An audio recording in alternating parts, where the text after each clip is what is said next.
সুপ্রিয় দর্শক, আসসালামু আলাইকুম। আপনাদের সবাইকে স্বাগত জানাচ্ছি এখনকার আলোচনায়। আপনাদের সঙ্গে আছি আমি সিরাজুল ইসলাম।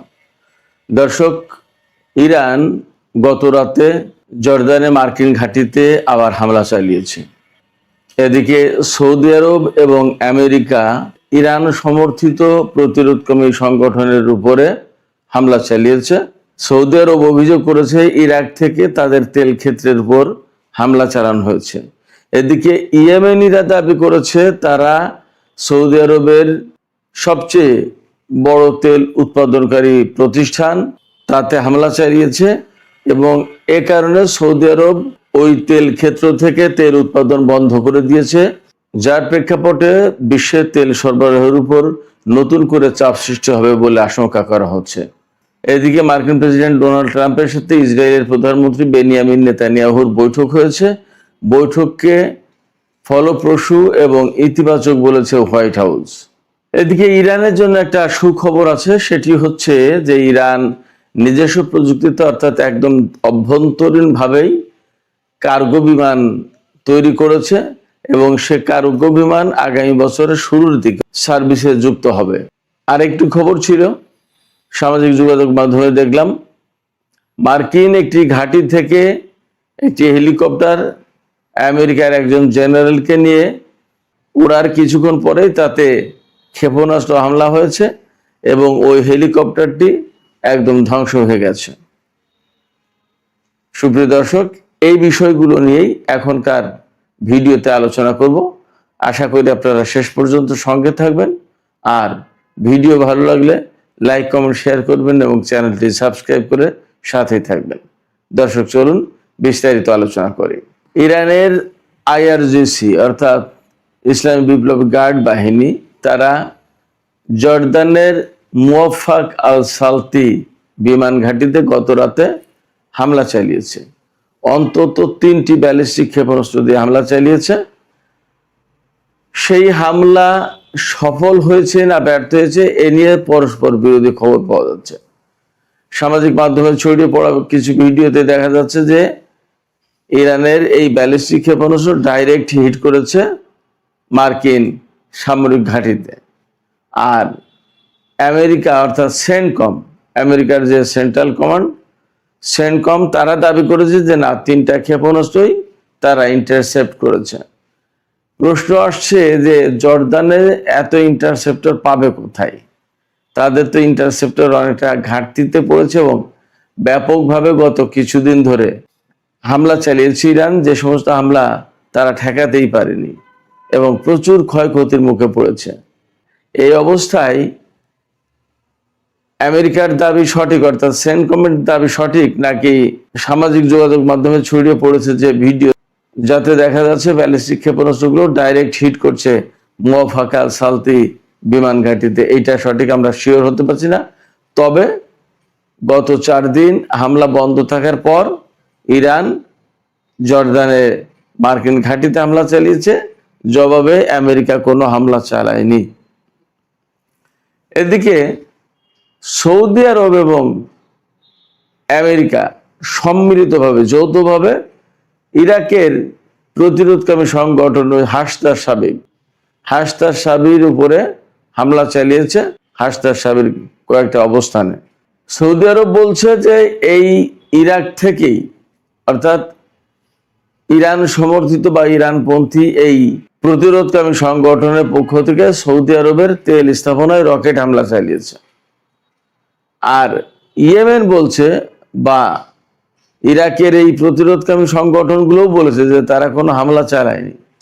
ইয়েমেন বলছে যে তারা হামলা চালিয়েছে এবং তাদের হামলায় সৌদি আরবের ওই তেল স্থাপনা ব্যাপকভাবে ক্ষতিগ্রস্ত হয়েছে এবং তেল স্থাপনা থেকে তেল সরবরাহ বন্ধ রয়েছে।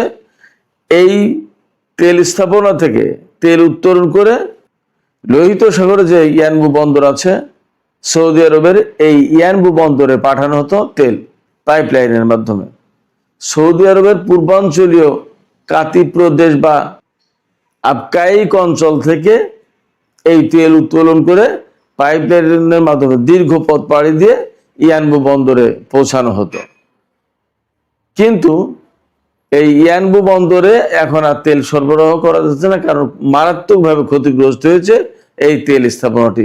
এটি হচ্ছে সৌদি আরবের সবচেয়ে বড় তেল উৎপাদনকারী স্থাপনা। সৌদি আরব এবং আমেরিকা হাসনাত শাবির উপর হামলা চালিয়েছে। কি রকমের ক্ষয়ক্ষতি হয়েছে এটা বিস্তারিত আমি জানতে পারিনি, আশা করছি আমি জানতে পারলে আপনাদেরকেও জানানোর ব্যবস্থা করব। এই হাসনাত শাবি এমন একটি সংগঠন যারা কিন্তু ইরাকে যে ISIS এর উত্থান হয়েছিল, যে দায়েশ গোষ্ঠী, এই দায়েশ গোষ্ঠীর বিরুদ্ধে এরা কিন্তু প্রচন্ডভাবে লড়াই করেছিল। ইরানের কিছু সামরিক উপদেষ্টা ইরাকে ছিল।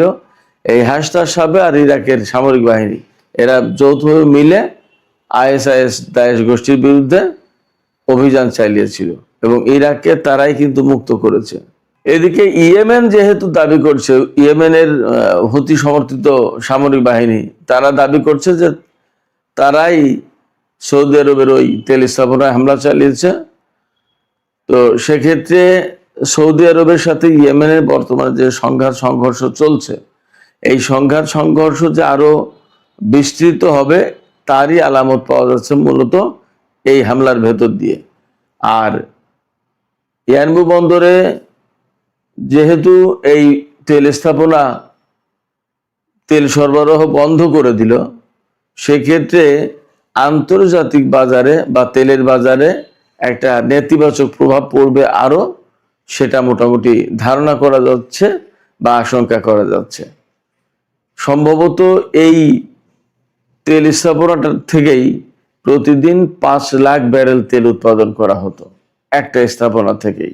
দর্শক, বহু জল্পনা কল্পনা ছিল নেতানিয়াহুর আমেরিকা সফর এবং ডোনাল্ড ট্রাম্পের সাথে বৈঠকের ব্যাপারে। এরই মধ্যে বৈঠক হয়েছে নেতানিয়াহুর সাথে ট্রাম্পের, এবং ডোনাল্ড ট্রাম্পের পক্ষ থেকে দাবি করা হয়েছে এই বৈঠক ছিল ফলপ্রসূ এবং ইতিবাচক। তিনি তার ট্রুথ সোশ্যালে শেয়ার করা পোস্টে নেতানিয়াহুর সাথে বৈঠকের ছবি প্রকাশ করেছেন এবং সেখানে লিখেছেন যে বৈঠক ফলপ্রসূ এবং ইতিবাচক ছিল। আর নেতানিয়াহু বলেছে ডোনাল্ড ট্রাম্পের সাথে তার এই পর্যন্ত যত বৈঠক হয়েছে তার ভেতরে গতকালের এই বৈঠক ছিল সেরা বৈঠক। ডোনাল্ড ট্রাম্প বলেছেন অনেক গুরুত্বপূর্ণ বিষয় নিয়ে আলোচনা হয়েছে। জানি না আমরা কি নিয়ে আলোচনা হয়েছে সেটা এখনো প্রকাশ করা হয়নি, তবে অনেকেরই ধারণা তো এমন ছিল বা আমরাও অনেকেই এভাবেই ভাবছিলাম যে ডোনাল্ড ট্রাম্পের সাথে নেতানিয়াহুর এই বৈঠক হবে এবং সেখানে নেতানিয়াহু ডোনাল্ড ট্রাম্পকে ইরানের বিরুদ্ধে চূড়ান্ত অভিযান বা চূড়ান্ত হামলার জন্য তিনি হয়তো চাপাচাপি করবেন বা উস্কানি দেবেন। জানি না কি হয়েছে, তবে ডোনাল্ড ট্রাম্প গতকাল যা বলেছিলেন তিনি যদি তাতে স্থির থাকেন তাহলে হয়তো আমেরিকা ইরানের বিরুদ্ধে হামলায় আর জড়াবে না। গতকাল জর্দানে হামলা করার পর, ইরান যে হামলা করেছে তারপর আমেরিকা কিন্তু কোনো জবাব দেয়নি। আসলে আমরা একটু অপেক্ষা করি, পরিস্থিতি আসলে কোন দিকে যায় দেখি, এখনই চূড়ান্ত কথা বলা যাচ্ছে না। আরেকটি গুরুত্বপূর্ণ খবর আছে, এটা ইরানের জন্য সুখবর বটে। ইরান বেশ কিছুদিন মানে গত কয়েক বছর ধরে চেষ্টা করছিল কার্গো বিমান তৈরি করার নিজেরা অভ্যন্তরীণ ভাবে। এই কার্গো বিমান তারা তৈরি করে ফেলেছে এবং সেটা পরীক্ষা নিরীক্ষার একেবারে চূড়ান্ত পর্যায়ে রয়েছে। আশা করা হচ্ছে যে আগামী বছরের প্রথম দিকে এই বিমান সার্ভিসে যুক্ত হবে। আগামী বছর প্রথম বলতে দুটো সময়ের যে কোনো একটা হতে পারে, একটা হচ্ছে ফার্সি বছর আর একটা হচ্ছে ইংরেজি বছর। জানুয়ারিতে নতুন বছর শুরু হবে খ্রিস্টীয় যে ক্যালেন্ডার সেই অনুযায়ী, আর ফার্সি বছর শুরু হয় 21শে মার্চ থেকে। তো 21শে মার্চ হোক আর 1 জানুয়ারি হোক, এই কয়েক মাস পরেই মোটামুটি ইরানের এই বিমান সার্ভিসে চলে আসবে এমনটাই জানা যাচ্ছে। এই কার্গো বিমান 6 টন পণ্য পরিবহন করতে পারবে এবং একবার জ্বালানি ভরে 3900 কিলোমিটার পথ পাড়ি দিতে পারে। এই বিমানটার নাম রাখা হয়েছে সিমোর্গ। এই বিমানে ব্যবহার করা হয়েছে 2500 হর্স পাওয়ারের 2টি ইঞ্জিন। ইরানে এয়ার সাপোর্টের যে সীমাবদ্ধতা ছিল বা ঘাটতি ছিল, এই বিমান সার্ভিসে আসার পরে সেই ঘাটতি দূর হবে বলে আশা করা হচ্ছে। একক কোনো কোম্পানি এই বিমান তৈরি করেনি, ইরানের বেশ কয়েকটি কোম্পানি সম্মিলিতভাবে এই বিমান নির্মাণ করেছে। সবচেয়ে বড় ব্যাপার হচ্ছে, বহু বছর ধরে অর্থাৎ ইসলামী বিপ্লবের পর থেকেই ইরান কঠোর নিষেধাজ্ঞার মধ্যে রয়েছে। এই কঠোর নিষেধাজ্ঞার মধ্যে থাকার পরেও আমরা দেখতে পাচ্ছি ইরান এই যে বিমান খাত, বিভিন্ন খাতে যে বিরাট বিরাট সফলতা অর্জন করেছে, এটা কিন্তু ইরানের দৃঢ় মানসিকতার পরিচয়। এবং এই নতুন যে কার্গো বিমান যুক্ত হতে যাচ্ছে, এটি নিষেধাজ্ঞা উপেক্ষা করে, নিষেধাজ্ঞাকে অনেকটা ব্যর্থ করে দিয়ে ইরানের এই ডেভেলপমেন্ট, একথা বলতেই হবে।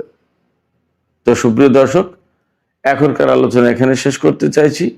আলোচনা শেষের আগে আপনাদের কাছে জানতে চাই, আপনাদের মতামত জানতে চাই, ইরান এই যে কার্গো বিমান তৈরি করলো এবং আরো বিভিন্ন ক্ষেত্রে তাদের উন্নয়ন, উন্নতি, অগ্রগতি দেখেছি আমরা। নিষেধাজ্ঞার ভেতরে থাকার পরেও এই যে উন্নতি, এটা কিভাবে সম্ভব হলো?